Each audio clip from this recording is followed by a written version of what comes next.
안녕하세요. 데이터의 세계입니다. 보너스 트랙 BTP 첫걸음 네 번째 시간입니다. 지난 3시간 동안 우리는 모델을 차근차근 깔았습니다. 시스템을 연결하고 데이터를 모으고 그 데이터를 AI가 쓸 수 있게 정돈했죠. 이제 드디어 이 시리즈의 가장 뜨거운 영역으로 들어갈 차례입니다. 바로 AI입니다. 다만 오늘은 화려한 결과물보다 그 무대 뒤를 먼저 보겠습니다. AI라는 게 도대체 어디서 어떻게 돌아가는지부터요. 미리 말씀드리면 오늘 내용은 조금 낯설 수 있습니다. 평소 안 보이던 무대 뒤편이니까요. 하지만 여기를 이해하면 다음 시간줄 이야기가 훨씬 또렷해집니다. 천천히 따라와 주세요. 우리는 보통 AI를 결과로 만납니다. 질문하면 답이 나오고 데이터를 주면 예측이 나오죠. 그런데 그 답이 나오기까지 보이지 않는 곳에서 많은 일이 일어납니다. 비유하자면 우리는 식당에서 잘 차려진 요리를 봤습니다. 하지만 그 뒤에는 주방이 있죠. 재료를 다듬고 불을 조절하고 접시에 담는 과정이요. 손님은 주방을 보지 않습니다. 하지만 주방이 엉망이면 좋은 요리는 절대 나오지 않습니다. AI도 똑같습니다.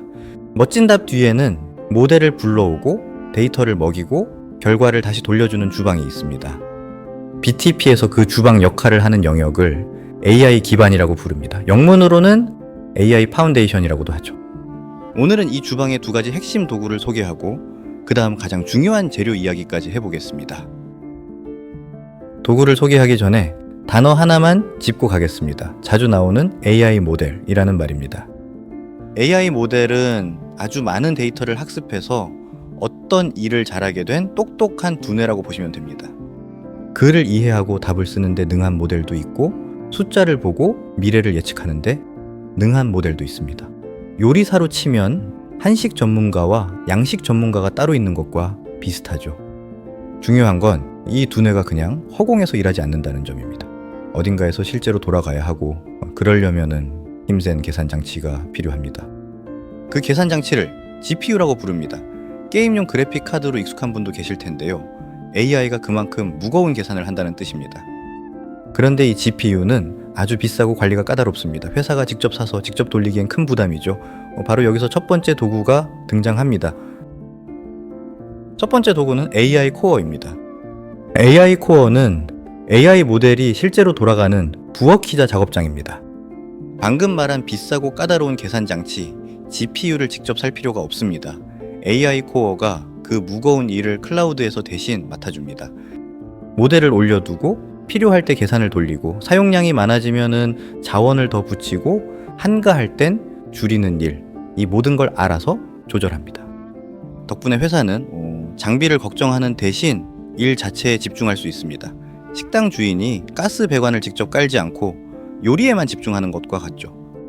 또 한 가지 중요한 점이 있습니다. AI 코어는 특정 AI 모델 하나에만 묶이지 않습니다. SAP 자체 모델뿐 아니라 여러 회사에 다양한 AI 모델을 같은 자리에서 운영할 수 있습니다. 상황에 맞는 모델을 골라 쓸 수 있는 거죠. 요리에 비유하면 한식이든 양식이든 필요한 요리사를 그때그때 부를 수 있는 부엌입니다. 특정 요리사 한 명에게 묶이지 않는다는 게 생각보다 큰 자유입니다. 왜냐하면 AI 세계는 변화가 무척 빠르거든요. 오늘 최고인 모델이 몇 달 뒤엔 더 좋은 모델로 바뀝니다. 그때마다 부엌을 통째로 갈아엎지 않고 요리사만 바꿔 부를 수 있다면 회사 입장에서는 큰 안심이 됩니다. 두 번째 도구는 AI 런치패드입니다. 부엌이 아무리 좋아도 안에서 무슨 일이 벌어지는지 보이지 않으면 불안하죠. AI 런치패드는 그 부엌을 한눈에 들여다보는 관제창입니다. 지금 어떤 모델이 돌아가고 있는지, 얼마나 자주 쓰이는지, 잘 작동하고 있는지를 화면으로 보여줍니다. 이게 왜 중요할까요? AI는 한 번 만들고 끝나는 게 아니기 때문입니다. 처음엔 잘 맞던 예측이 시간이 지나면서 점점 빗나갈 수 있습니다. 세상이 변하니까요. 예를 들어 코로나 이전의 소비 패턴으로 학습한 모델은 그 이후의 세상을 잘 맞추지 못합니다. 사람들의 행동이 통째로 바뀌었으니까요. 그래서 AI는 계속 지켜보고 어긋나기 시작하면 다시 손봐야 합니다. 한번 키워놓고 방치하는 게 아니라 계속 돌보는 화분에 가깝습니다. AI 런치패드는 그 관찰과 관리를 한 곳에서 할 수 있게 해줍니다. 주방을 운영하는 매니저의 사무실 같은 거죠. 그리고 한 가지 더, 요즘은 AI가 내린 판단을 기록으로 남기는 일이 점점 중요해지고 있습니다. 왜 그런 결정을 했는지 설명할 수 있어야 믿고 맡길 수 있으니까요. 이런 관리도 이 영역의 몫입니다. 자, 부업과 요리사 이야기를 했으니 이제 가장 중요한 걸 이야기할 차례입니다. 바로 재료입니다. 좋은 부업과 좋은 요리사가 있어도 재료가 시원찮으면 좋은 요리가 안 나옵니다. AI에게 가장 중요한 재료는 바로 우리 회사의 데이터와 맥락입니다. 세상에 똑똑한 AI 모델은 많습니다. 하지만 우리 회사의 거래처가 누구고 어떤 제품이 어떤 공정을 거치며 우리 회사에서 긴급 주문이 무슨 뜻인지는 그 모델이 원래 알지 못합니다. 그래서 일반적인 AI에게 회사 일을 물으면 그럴듯하지만 엉뚱한 답을 내놓기 쉽습니다. 우리 사정을 모르니까요. 이 문제를 풀기 위해 SAP는 회사의 업무 지식을 AI에게 지도처럼 쥐어주는 장치를 마련했습니다. 하나는 지난 시간에 본 잘 정돈된 데이터 기반입니다. AI가 우리 회사의 진짜 데이터를 바로 참고하게 하는 거죠. 다른 하나는 업무의 관계를 그려놓은 난리지 그래프입니다. 난리지 그래프는 우리말로 지식 그래프라고 합니다. 회사 안의 개념들이 서로 어떻게 연결되는지를 지도처럼 그려놓은 것입니다. 예를 들어 이 고객은 이 지역에 속하고 이 제품을 주로 사며 이 제품은 저 공장에서 만들어진다. 이런 관계들을 촘촘히 이어놓은 거죠.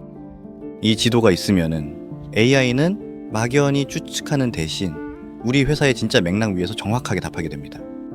실제로 SAP도 이 지도가 갖춰지기 전과 후에 AI의 정확도가 크게 달라진다고 이야기합니다.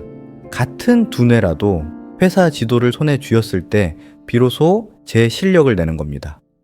그래서 결론은 이렇습니다. AI의 힘은 모델 하나에서 나오는 게 아니라 좋은 부업과 좋은 재료, 그러니까 기반과 데이터가 함께 갖춰질 때 나온다. 신규 컨설턴트로서 오늘 내용에서 가져갈 교훈은 분명합니다. 고객이 AI를 도입하고 싶다고 할 때 가장 먼저 봐야 할 것은 화려한 모델이 아닙니다. 그 회사의 데이터가 얼마나 잘 정리되어 있는지입니다. 데이터가 엉망인 채로 AI만 얹으면 비싼 돈을 들이고도 엉뚱한 답을 얻습니다. 모래 위에 집을 짓는 격이죠. 그래서 진짜 실력 있는 컨설턴트는 AI 도입을 데이터 정돈에서부터 시작합니다. 화려해 보이진 않지만 이게 성공과 실패를 가릅니다. 오늘 내용을 정리하겠습니다. 하나, AI도 결과 뒤에 주방이 있다. BTP에서 그 주방이 AI 기반이다. 둘, AI 모델은 똑똑한 두뇌이고 무거운 계산을 위해 GPU라는 힘센 장치가 필요하다. 셋, AI 코어는 모델이 실제로 돌아가는 부엌이고 그 무거운 일을 대신 맡아주며 여러 모델을 골라 쓸 수 있게 해준다. 넷, AI 런치패드는 그 부엌을 한눈에 지켜보고 관리하는 창이다. AI는 한 번 만들고 끝이 아니라 계속 돌봐야 한다. 다섯, 가장 중요한 재료는 우리 회사의 데이터와 맥락이며 지식 그래프가 그 맥락을 AI에게 쥐어준다. 자, 이제 주방이 다 갖춰졌습니다. 그러면 이 주방에서 나오는 가장 기대되는 요리는 무엇일까요? 다음 시간이 바로 이 시리즈의 하이라이트입니다. SAP의 AI 비서이자 이제는 스스로 일하는 동료로 진화하고 있는 줄, 그리고 그 큰 그림인 비즈니스 AI 이야기를 통째로 다루겠습니다. 지금까지 데이터의 세계 보너스 트랙 BTP 첫걸음 네 번째 시간이었습니다. 들어주셔서 고맙습니다. 다음 시간에 또 뵙겠습니다.